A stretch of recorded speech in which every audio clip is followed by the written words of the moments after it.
तो जैसे मैं बोल रहा हूँ कि यार यूपीएससी के लिए सबसे महत्वपूर्ण क्या है, यूपीएससी के लिए सबसे महत्वपूर्ण या किसी भी व्यक्ति के लिए किसी भी चीज को पाने के लिए सबसे महत्वपूर्ण होता है वो क्या होता है, उसका टारगेट होता है। जब तक वो टारगेट उसके दिमाग के अंदर फिक्स नहीं होगा, ठीक है, तो सबसे महत्वपूर्ण क्या होता है, आपका टारगेट।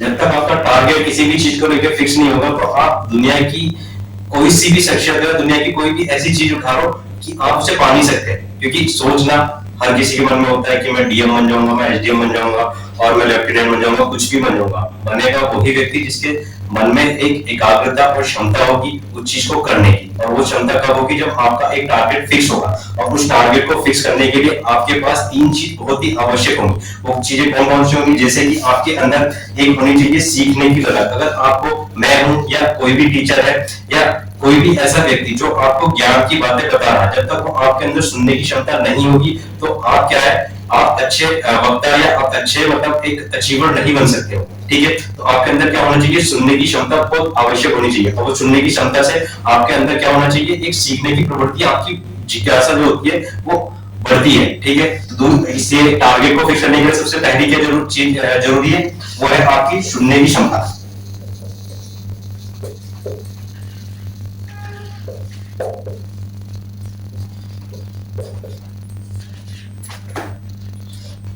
या सीखने की ललक भी, ठीक है,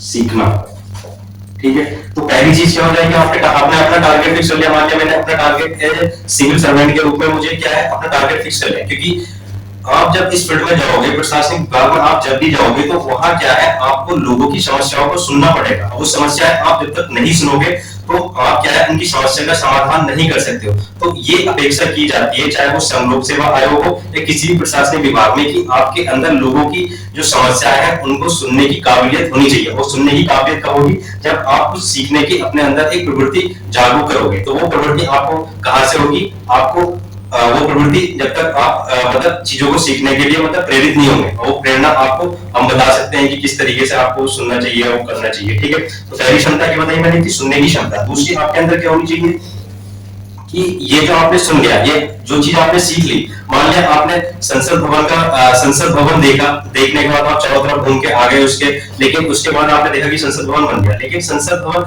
एज ए एस्पिरेंट के रूप में अगर आप उसको देखते हो तो वो क्या है, भारतीय संविधान की एक क्या है, मतलब आत्मा के रूप में उसे देख सकते हो, क्योंकि वहीं से क्या होता है, आपके लिए नियम बनते हैं, आपके अधिकारों के लिए नियम बनते हैं। और वहीं क्या होता है, हमारे प्रधानमंत्री हो या राष्ट्रपति हो या लोकसभा स्पीकर हो या जितने भी आपके प्रतिनिधि हैं, जिनको आप प्रत्यक्ष रूप से वोट देके उस संसद भवन में पहुंचाते हो, उस संसद भवन के अंदर पहुंचाते हो, वो आपकी बात को उस संसद के पटल पर रखते हैं, जिससे हमारा प्रशासन चलता है।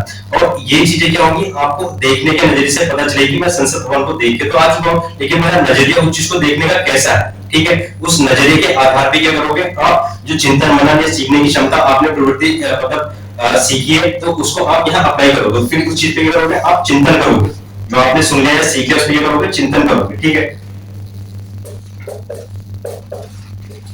चिंतन कर लिया कि संसद भवन है, अच्छा संसद भवन मेरे सिलेबस से संबंधित है, और इसके अंदर क्या है कि अच्छा इसके अंदर प्रतिनिधि बैठते हैं कौन, जिनको हम वोट देते हैं। तो ये क्या होगी, आपकी चिंतन करने की प्रवृत्ति होगी, किससे, सीखने की क्षमता से। इसके बाद क्या करोगे आप, जो ये चिंतन मनन आपने कर लिया, अब देखोगे आप कि यार ये चिंतन मनन तो मैं क्यों कर रहा हूं, मैं क्योंकि इस चीज को मुझे प्रैक्टिकल ही करना है। और ये प्रैक्टिकल कैसे करना है, मुझे ये प्रैक्टिकल अपने एग्जाम के हिसाब से करना है, मुझे फालतू कुछ नहीं पढ़ना। संसद भवन देख के आगे मुझे बिल्डिंग अच्छी लग रही है, वो बिल्डिंग देखने के बाद कि हाँ अच्छा कलर हो रहा है और अच्छा कंस्ट्रक्शन है उसका, वो देख ले, ये आपकी चीज की काम की चीज नहीं है। आपके काम की चीज ये है कि आपने संसद भवन को देख लिया है, और संसद भवन को देखने के बाद आपने उसको एनालाइज किस तरीके से किया। ऐसे ही एक सिविल सेवक को जो है या प्रशासनिक जो अधिकारी होता है, उसकी जो देखने की और सीखने की क्षमता होती है वो बिल्कुल अलग होती है एज ए साधारण व्यक्ति से। तो यही मार्गदर्शन हम आपको बताएंगे कि कैसे आपको अपने सीखने की और सुनने की और ये सोचने की और जो एनालिसिस करने की जो पावर होगी किस तरीके से अलग करनी है, और आपको सिविल अधिकारी बनना है, लोगों की समस्याओं का समाधान करने वाला अधिकारी बनना है। तो वो सारी चीजों हम एक एक करके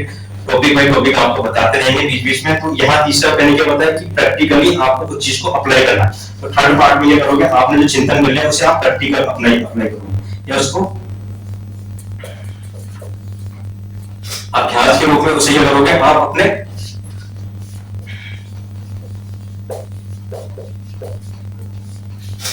अभ्यास के रूप में आप उसे क्या करोगे, आप रोज रेगुलरली उसको मतलब लागू करोगे, ठीक है।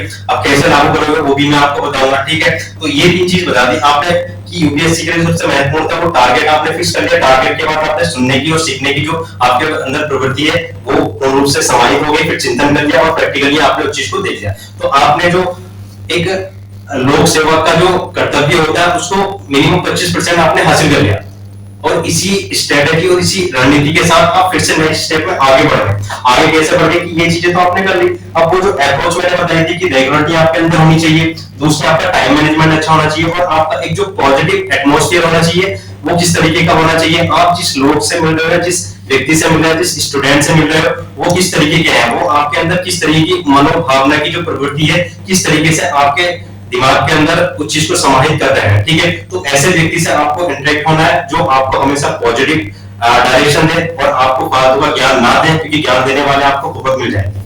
सोचने की समझने की जो क्षमता है वो आपको देखनी है कि सामने वाले व्यक्ति से मुझे कितना ज्ञान मिल रहा है या वो मेरे किस लायक है, ठीक है। तो ये चीजें भी आपको अंदर अपने अंदर समझनी होगी, ठीक है। तो मैंने बताया था रेगुलरिटी आपको पर डे की 3 से 4 घंटे तक अगर आप पर डे अपने आप को लेके चलते हैं किसी भी टॉपिक किसी भी सब्जेक्ट को, तो आपकी धीरे धीरे ये प्रवृत्ति 7 से 8 घंटे होगी, 10 से 12 घंटे होगी, 12 से 14 घंटे होगी, और ये अगर आपने प्री क्वालिफाई कर लिया तो ये क्षमता आपकी 18 से 19 घंटे तक हो सकती है।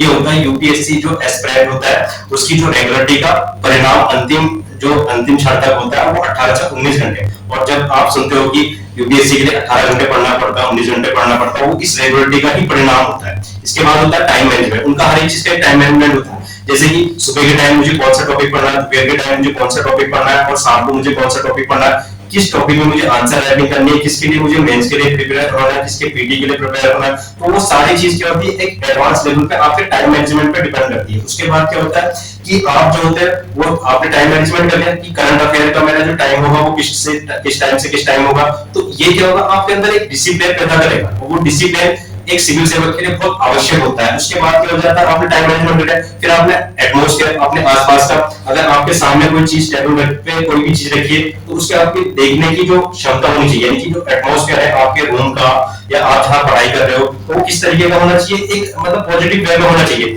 कि आपके सामने गाड़ी दिखाई दे रही हो, आपका टारगेट हो नवासना का और आपकी कुर्सी हो डीएम की, तो ये क्या है आपका पॉजिटिव एटमॉस्फेयर क्रिएट करेगा आपके माइंड के अंदर, और आपके अंदर एक जुनून पैदा करेगा, और उस जुनून को आप क्या करोगे अपने अंदर समाहित करोगे, तब जाके आप अपने गोल के लिए 100% देने के लिए क्या हो जाओगे, प्रिपेयर हो जाओगे। और इसी के साथ हम जो आपके साथ मतलब प्रयास करने की कोशिश कर रहे हैं कि ये जो आपके अंदर जुनून लेके आना, इसी जुनून को हम लाना चाहते हैं, ताकि हर एक बच्चा जो अपने सपनों को साकार करना चाहता है, ठीक है, तो वो क्या बन सके, सिविल सेवक बन सके। कोई जरूरी नहीं है कि ग्रामीण क्षेत्र से आया हुआ या फिर गरीब घर का बच्चा डीएम नहीं बन सकता, डीएम हर कोई बन सकता है। बस आपके अंदर उसके लिए अंदर क्या होना चाहिए, एक काबिलियत होना चाहिए, एक जुनून होना चाहिए, और आपका टारगेट होना चाहिए, और आपका जो हार्ड वर्क है एक वो पॉजिटिव रणनीति के साथ होना चाहिए, और वो रणनीति ऐसी होनी चाहिए कि आप अपने आप मतलब उस रणनीति को आपके कर सको 100% पाने के लिए सक्षम हो सको। तो वो सारी चीज आपके अंदर होनी चाहिए, ठीक है। अब मैं लास्ट में ये कहना चाहूंगा, इतनी चीजें मैंने आपको बता दी कि यूपीएससी के लिए क्या जो महत्वपूर्ण है और उसके लिए अप्रोच क्या है, तो इस चीज को आप समझना, सोचना और एक बार विचार करना, जो मैंने बातें आपको बताई है वो आपके लिए किस हद तक महत्वपूर्ण है, और इस चीज को आप अपने जीवन में अप्लाई करना। मैं 100% गारंटी लिख के देता हूं कि आपको सिविल सेवक बनने से कोई नहीं रोक सकता। अब मैं आपको बताना चाहूंगा कि यूपीएससी को लेकर बच्चों के सामने जो आने वाली चुनौतियां होती है वो क्या क्या होती है। पहली चुनौती तो उनके सामने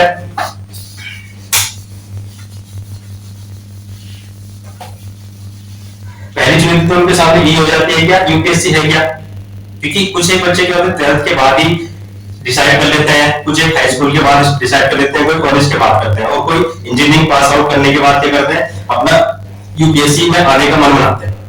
तो सबसे बड़ी जो चुनौती उनके सामने होती है वो ये होती है कि सिलेबस को लेके, और यूपीएससी क्या है, क्या यूपीएससी जाके सीधे कोचिंग सेंटर में आप काउंसलिंग टेबल पर जाके बैठ जाओगे, पूछ लोगे कि यार यूपीएससी में इतने पेपर होते हैं, ये होता है वो होता है, बस वो आपको बता दें कोचिंग ज्वाइन कर लो, और आप कोचिंग ज्वाइन करके बस कह दोगे हम तो आ गए भाई कोचिंग ज्वाइन कर लिया और हम डीएम बन गए। ये जरूरी नहीं होता, ये सबसे बड़ी चुनौती होती है। ये क्या होती है, चुनौती क्यों होती है, क्योंकि आप जिस फील्ड में आ रहे हो उस फील्ड के बारे में आपको जानकारी नहीं।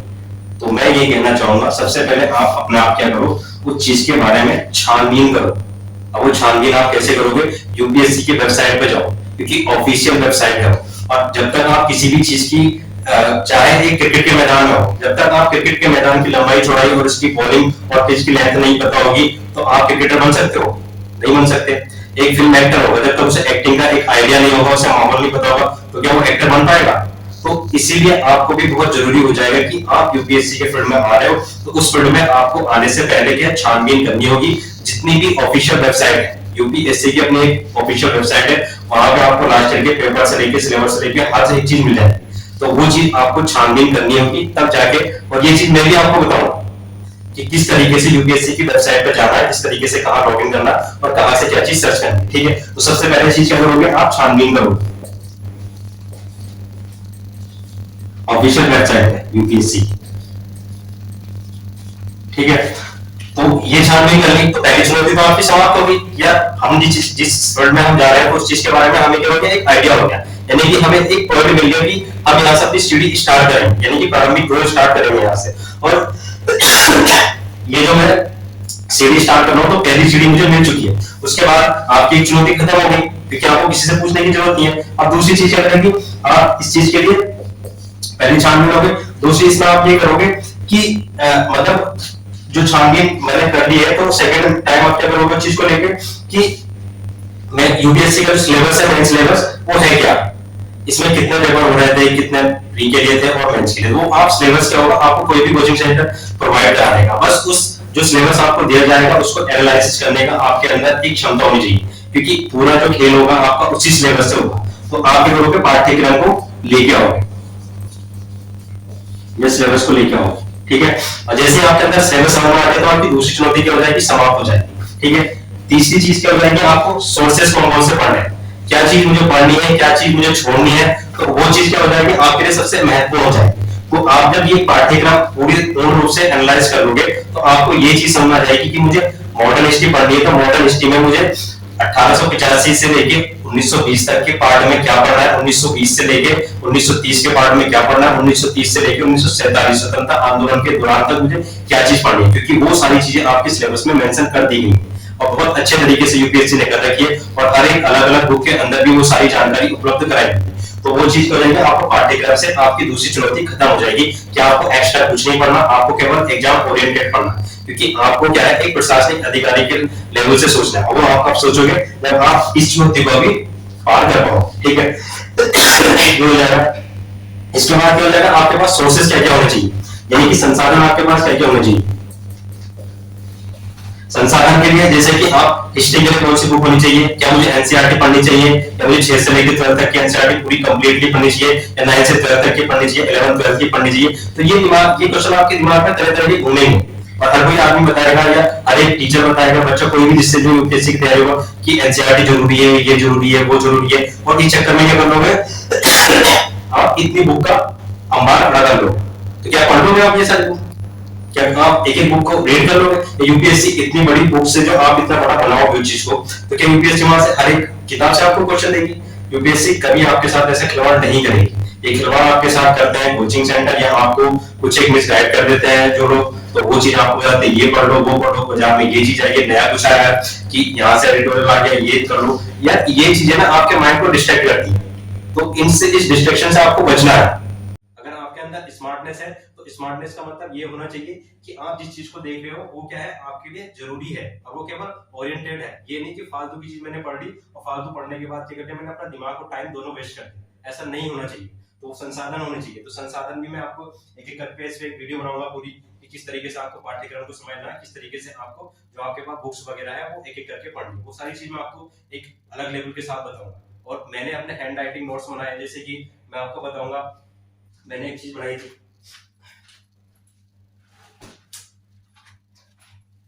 जो यूपीएससी का सबसे डिफिकल्ट मोड होता है कि बच्चे जहां से क्वेश्चन आते हैं वो समझ नहीं पाते। तो मैं आपको बताऊंगा कि जो हैंड राइटिंग नोट्स थे अपने, तो जितने भी मतलब ऑर्गेनाइजेशन होते हैं अंतरराष्ट्रीय स्तर पे हो, राष्ट्रीय स्तर पे हो, ठीक है, या फिर जैसे कि आप एटॉमिक क्षेत्र के क्षेत्र में हो, या फिर पर्यावरण के क्षेत्र में हो, साइंस एंड टेक के क्षेत्र में हो, या फिर मंत्रालय हो, या किसी भी क्षेत्र में जो संगठन है, कम से कम आपको 70 से 80 संगठन है, वो सिर्फ मैंने कंपाइल करके अपने इन नोट्स में क्या है पूर्ण रूप से बहुत अच्छे तरीके से बना रखे हैं। तो एक एक अगर मैं बताऊंगा कि जैसे वन संरक्षण अधिनियम 1980 है, ठीक है, एग्जांपल के रूप में ले रहा हूं। अगर वन संरक्षण अधिनियम 1980, तो इसको मैंने तीन फॉर्मेट में तैयार कर रखा है। जैसे कि करंट से अगर क्वेश्चन आएगा कि इसके बारे में चर्चाओं में चल रहा होगा, तो मैंने चर्चा में लिख दिया कि वन संरक्षण अधिनियम 2022 में चर्चाओं में चल रहा था, फिर 2023 में चर्चा में था, तो इससे क्वेश्चन बनने की संभावना कहां से होगी वो मैं आपको अच्छे तरीके से बताऊंगा। फिर इसके बारे में जो इसकी पृष्ठभूमि थी वो बताऊंगा, फिर इसके जो मुख्य उद्देश्य था वो, तो यूपीएससी का जो मेन टारगेट रहेगा वो इन्हीं चीजों से रहेगा। और ये बहुत अच्छी चीज है, ये किसी के पास आपको नहीं मिलेगी, क्योंकि इसको मैंने जब तैयार कर रहा था मैं, तो मैं मतलब इसको इतने अच्छे लेवल से मैंने तैयार किया था। मैं बाजार में सारे जितने भी सोर्सेज थे देख के आ गया था, किसी के पास कंपाइल के रूप में इस तरीके के सोर्स उपलब्ध नहीं थे, तो मैं एक एक चीज करके आपको प्रोवाइड कराऊंगा।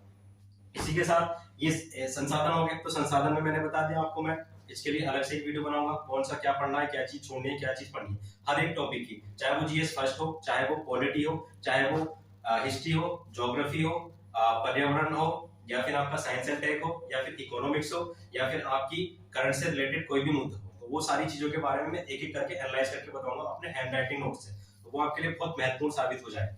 ठीक है। और चौथी चुनौती होती है कि हमें ऑनलाइन सोर्स क्या क्या पढ़ने चाहिए। ऑनलाइन सोर्सेज के लिए मैं कुछ एक बताऊंगा आपको वेबसाइट, जैसे कि आपको सबसे पहले क्या होगा, अगर एग्रीकल्चर पढ़ना है तो विकासपीडिया सबसे अच्छी वेबसाइट है, और आपको जो है इनकी ऑफिशियल वेबसाइट पे जाना बहुत जरूरी होगा। साइंस टेक पढ़नी है तो आपको नासा, इसरो और इनकी जो अपनी वेबसाइट होगी भारत सरकार की जो मतलब इसरो की जितने भी उसने अपने कार्यक्रम लॉन्च किए हैं, या उसने जितने भी मतलब अभी तक अपने प्रोग्राम बनाने वाले आने वाले, तो वहां से एक एक सोर्स आपको मतलब मैं उपलब्ध कराऊंगा। ठीक है, तो ये हो जाएगा। उसके बाद तो ये इतनी चुनौती तो आपकी समाप्त हो गई। तो कहने का मतलब है जितनी चुनौती आपके सामने आएंगी, चाहे वो ऑनलाइन से लेके हो, चाहे वो सोर्सेज से लेके हो, चाहे वो पाठ्यक्रम से लेके हो, चाहे वो आपको फ्री एजुकेशन से रिलेटेड हो, कुछ भी हो, या आपके माइंड की एबिलिटी को लेके हो कि मैं कम समझ में आ रहा, तो मैं एक एक टॉपिक लेके आऊंगा। जो सबसे डिफिकल्ट टॉपिक होगा वो सबसे पहले मैं आपके सामने लेके आऊंगा, कि वो ना तो कोई टीचर बता पाता है, ना कोई वो बच्चे समझ पाते हैं उसको कि यार एग्जाम में जो क्वेश्चन आ रहा है किस तरीके से आ रहा है और मैं उसको कैसे करके टैकल करूं।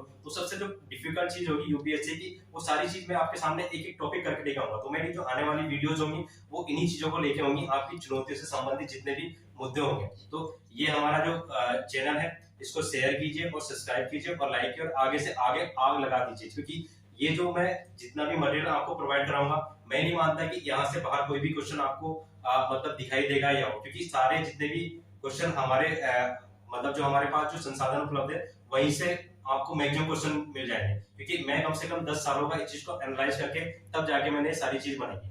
तो दोस्तों मैं यही कहूंगा, चैनल को शेयर करो और सब्सक्राइब करो, और नेक्स्ट वीडियो जो मैं लेके आऊंगा सबसे डिफिकल्ट टॉपिक पे लेके आऊंगा, जो आपके लिए बहुत महत्वपूर्ण साबित होगी। तो तब तक बने रहिए हमारे साथ। Thank you.